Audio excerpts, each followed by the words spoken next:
Sa araw-araw na dumadaan, lagi kong naiisip, bakit parang hindi ako nababagay dito? Bakit parang ang mundong ito ay hindi para sa akin?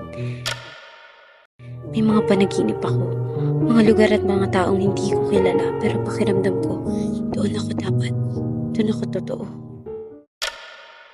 Neng, kunin mo itong kandil at libro. Narito ang mga kasagutang matagal mo nang hinahanap.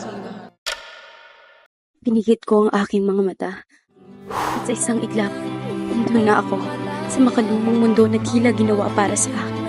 Payapa, masaya, dito naramdaman ko ang kaligayahan na hindi ko nahanap sa kasalukuyang buhay.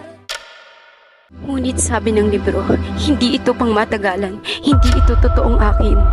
Ngunit paano kung ayaw ko nang bumalik? Paano kung mas pipiliin ko ang mundong ito kaysa sa realidad na matagal ko nang gustong takasan?